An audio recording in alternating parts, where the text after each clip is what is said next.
Welcome to the Deep Dive. Today we are cracking open one of the most critical ideas in physical chemistry, chemical equilibrium. If you ever wondered how much product you can actually make in a reaction, not just what the equation says you could make, well, this is the deep dive for you. Exactly. We're pulling the key ideas straight from topic 6 of Atkins' molecular thermodynamics and kinetics. This chapter really provides that crucial thermodynamic link, mostly through Gibbs energy, to understand how far a reaction really goes, in the lab. Okay, right. So let's unpack this a bit. Our mission today really is to get a handle on how this thing called Gibbs energy, G, kind of acts like the ultimate driving force.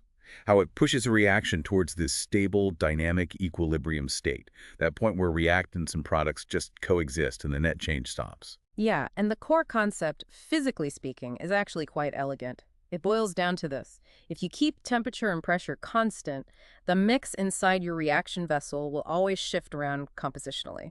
It keeps changing until the total Gibbs energy, G, hits its absolute minimum. You can think of reactions as sort of rolling downhill, looking for the lowest energy valley to rest in. Okay, I like that valley analogy. Yeah. But if we're rolling down, how do we track how far we've gone? How do we quantify that progress along the valley floor? Good question. For that, we use something called the extent of reaction. It's got this Greek symbol. It looks like a little squiggle. It basically measures, usually in moles, how much the reaction has actually proceeded from wherever it started. But the real engine driving things, the thing telling us which way to roll, is the reaction Gibbs energy, delta G. Right, so delta is where we are, and a delta G is like the steepness of the hill at that point. It tells us which way is down. Precisely. Think of delta G as the slope on a graph where you plot the total Gibbs energy against that extent of reaction. If that slope, delta G, is negative, the reaction goes forward spontaneously. It's rolling downhill towards that minimum G. Okay, so the reaction just keeps pushing forward, making products until that slope flattens out, until it hits zero. But when the slope is zero, does that mean everything just stops? Like chemically dead? Yeah. Or is it more like a really well-managed traffic flow? It's definitely the traffic flow, and that's such a crucial point, the difference between a dead stop and dynamic equilibrium. When delta G hits zero, it doesn't mean molecules stop reacting. It means the potential for net chemical change is perfectly balanced. For a simple reaction like A goes to B, A right left there prunes dollars, it means the chemical potential of A, new wool dollars, equals the chemical potential of B. Molecules are absolutely still converting back and forth A to B and B to A, but the rates are equal. So the overall amounts, the net amounts of A and B, stay constant. Got it. And there's some specific terminology for this potential, this drive, isn't there? If the reaction is rolling downhill spontaneously. We call that exergonic. Delta dagger G is negative. It means the reaction can, in principle, do work. It's work producing. And the flip side, if the forward reaction means going uphill energetically, if delta GI is positive, we call it endergonic. It's non-spontaneous. It actually requires work input to proceed. I always found the analogy helpful here, thinking about coupled weights. Like an exergonic reaction is a heavy weight falling down naturally. And you can use that falling weight, maybe with a pulley system, to pull a lighter weight up. That uphill pull is the endergonic reaction. Exactly. And that coupling is absolutely fundamental, especially in biology. Think about it, the exergonic oxidation of sugars, like glucose in our cells, that's the falling weight.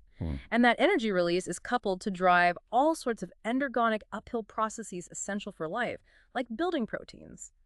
Chemistry, especially biochemistry, is all about cleverly coupling these downhill reactions to make the necessary uphill ones happen. Okay, that makes sense. So we have this inherent drive delta deal. Now, how do we connect that drive to what we actually see in the beaker, the mixture of reactants and products? How do we link the drive to the composition? Right. That's where the reaction quotient Q enters the picture.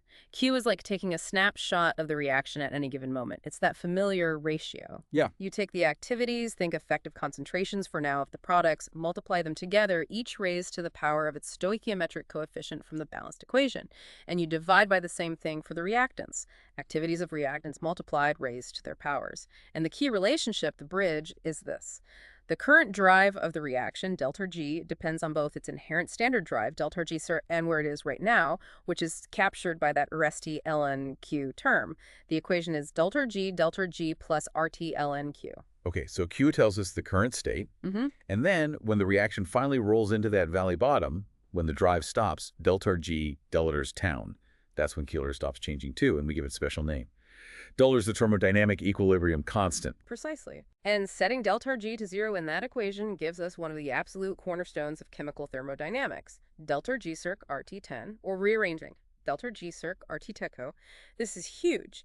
It means we can look up standard Gibbs energy values, delta G circ in tables data determined under standard conditions, and directly calculate the equilibrium constant dollars for that reaction. If delta G circ is negative, delta G is positive, meaning delta is greater than 1.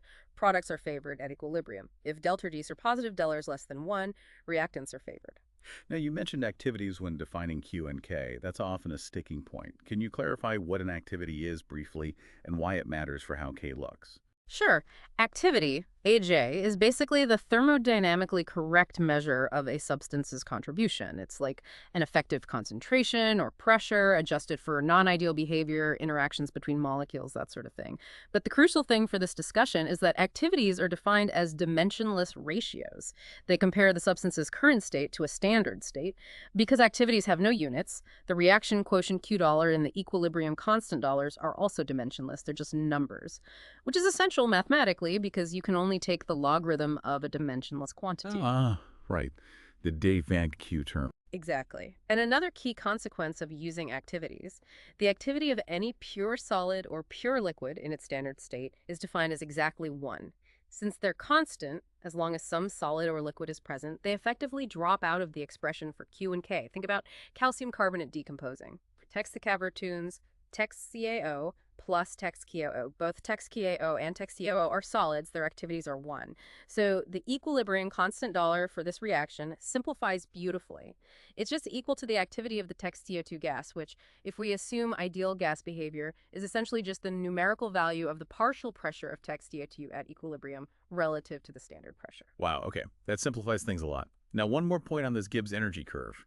If we just looked at the energy of pure reactants and pure products, you might expect the Gibbs energy to just drop in a straight line if the reaction is favorable.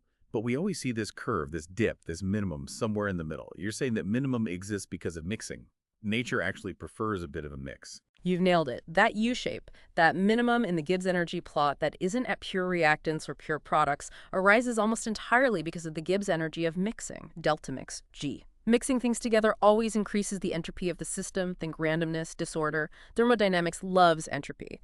So even if the pure products are much lower in enthalpy energy than the reactants, the thermodynamic drive towards maximum entropy achieved by mixing reactants and products pulls the minimum Gibbs energy away from the pure product side. It forces the system to settle in that mixed state, that compromise at the bottom of the U-shaped curve. That's equilibrium. Fascinating. So the drive for lowest energy competes with the drive for maximum randomness, and equilibrium is the result. Okay, so we've established the Y Gibbs energy minimum. But for chemists, for engineers, the big question is always how do we control it? How do we push the equilibrium where we want it? Which brings us to controlling reaction conditions, right? Like pressure. Yes, let's start with pressure. Now remember, dollar itself, the equilibrium constant, is calculated from delta G, which is defined at a standard pressure, usually 1 bar. So fundamentally, dollar is independent of the actual pressure you apply to the system.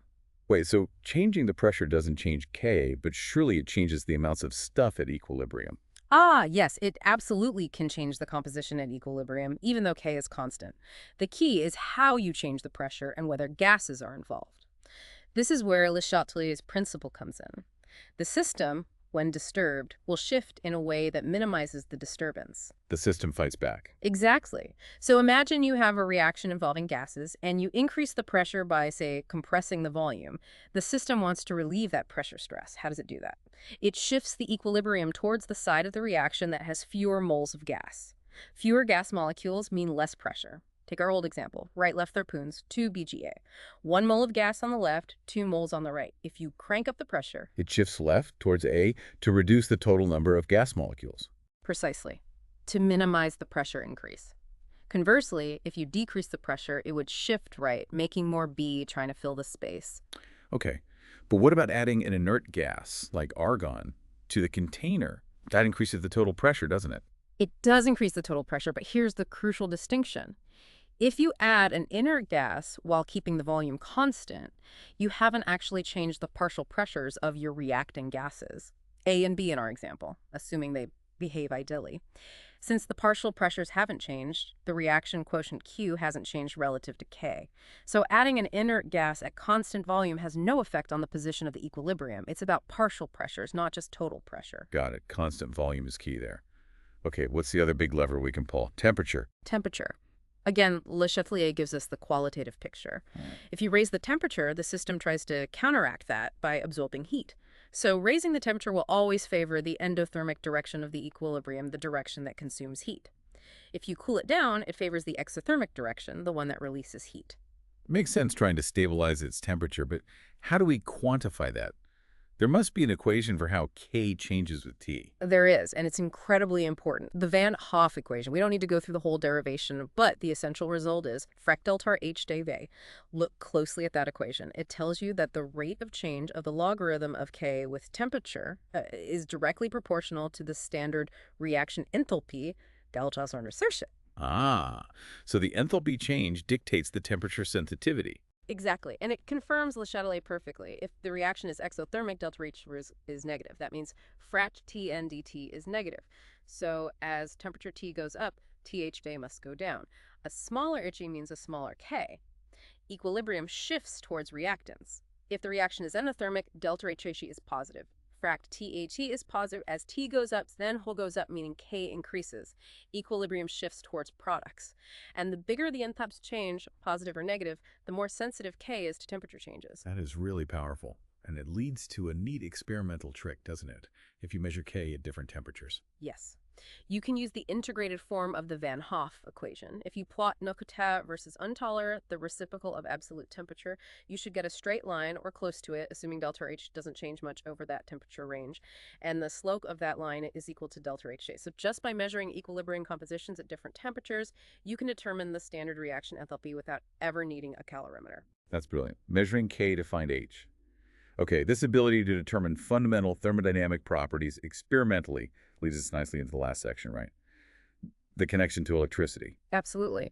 Electrochemical cells, think batteries, galvanic cells, are a fantastic practical application of these equilibrium principles because the electrical work they can do is directly tied to the Gibbs energy change of the reaction happening inside. Right, I remember this. The maximum amount of non-expansion work, like electrical work, that a system can perform at a constant temperature and pressure is equal to the change in its Gibbs energy.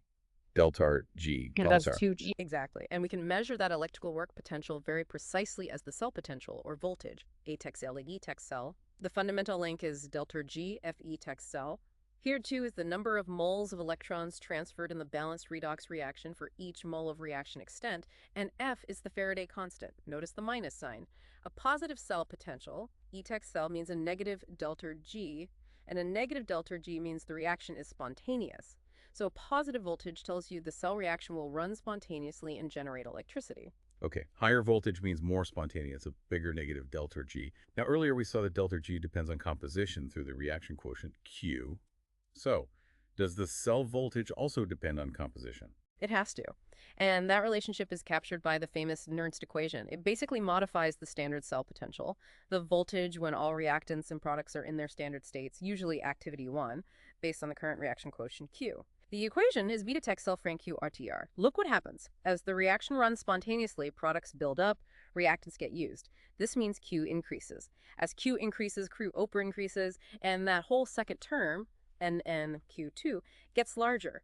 Since you're subtracting it, the measured cell potential, E tex cell, drops from its initial E tex value. And it keeps dropping until equilibrium. Until equilibrium is reached. At equilibrium, we know delta G equals Zellers, which means E tex cell must also be 0. The battery is dead in terms of net voltage. And at equilibrium, the reaction quotient Q becomes the equilibrium constant K. So if we set E tex cell and Q evuol and the Nernst equation, we get $0 evuol is E tex cell P. Rearranging that gives us another incredibly useful link. E tex cell F and KO. We can determine the equilibrium constant K just by measuring the standard cell potential.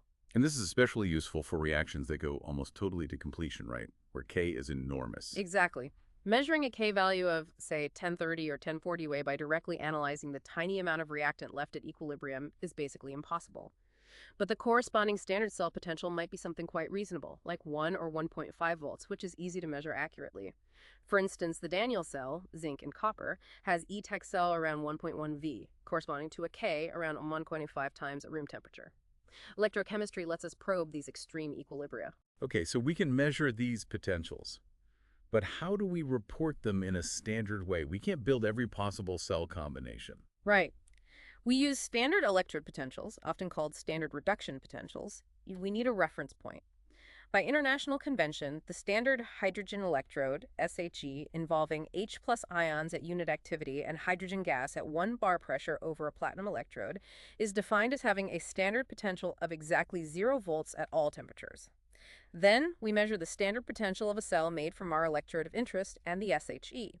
That measured voltage is the standard electrode potential for our half reaction. We tabulate these acer values. The overall standard cell potential for any two half cells is then just the difference between their standard electrode potentials. And these tables, the electrochemical series, let us predict reactions. Absolutely. The key rule is simple. Low reduces high. You look at the table of standard reduction potentials. Any species on the right side of a half reaction, the reduced form, can spontaneously reduce a species on the left side, the oxidized form, of any half reaction that lies higher in the table, has a more positive seq. For example, zinc metal, Zingenol, has a standard potential around minus of 0.76 V. The hydrogen electrode is 0 V. Zinc is lower than hydrogen. So zinc metal can reduce hydrogen ions, the 9 or plus dollars, to hydrogen gas, 20 or $2. Low reduces high. That's a neat rule. And electrochemistry doesn't just give us G and K, right? It can give us other thermodynamic properties too. Yes, it completes the picture. Remember how delta G, delta HT, delta S say, and we know delta G circ. There's also a thermodynamic relationship that says the change in Gibbs energy with temperature gives entropy, partial G, partial TP. Combining these, you find that if you measure how the standard cell potential changes with temperature, specifically the slope for T circ, you can directly calculate the standard reaction entropy. And once you have delta G and delta S from its temperature dependence, you can easily calculate the standard reaction enthalpy, delta H circ, using delta G, delta HT, delta SA. So electrical measurements can give you the full thermodynamic profile, G, H, and S. Wow. Okay, let's try to wrap this up. We started with this seemingly abstract idea, Gibbs energy trying to find its minimum. And we've seen how that single principle explains why equilibrium happens, leads directly to the equilibrium constant K, tells us how pressure shifts things via Le Chatelier, quantifies the temperature effect through Van Hoff and enthalpy, and even lets us measure reaction spontaneity and equilibrium position using voltages in electrochemical cells via the Nernst equation. It all ties back to G. That's really the heart of it. The standard reaction Gibbs energy, delta G, sets the stage. Its sign tells you immediately whether K is big or small, whether products or reactants are favored under standard conditions. Then the reaction enthalpy, delta H ticker, dictates how temperature will tune that equilibrium via the Van Hoff equation. And electrochemistry gives us this incredibly sensitive experimental window into all of it. So the big takeaway is that thermodynamics isn't just, theoretical stuff. It's a seriously powerful predictive toolkit for chemists and engineers. It tells you what's possible and how to control it. Definitely. Which leads to a final thought, maybe something for you listeners to chew on. We've seen how cell potentials link directly to Gibbs energy and equilibrium constants, even huge ones. Now, think about biochemical systems like inside our cells. Reactions happen constantly, concentrations can be incredibly tiny, and many crucial processes, like synthesizing ATP, the cell's energy currency, are actually endergonic. They require energy input. So how might scientists use extremely sensitive electrochemical measurements, perhaps monitoring tiny voltage shifts related to coupled reactions in something like a miniature biochemical fuel cell, to precisely track and understand these vital but non-spontaneous processes happening at minuscule concentrations within a living system? Linking tiny voltages to complex life processes, that's definitely something to mull over. Thank you for joining us for this deep dive into the thermodynamics of chemical equilibrium. We really hope this shortcut through Atkins helps you feel well-informed and ready to tackle it.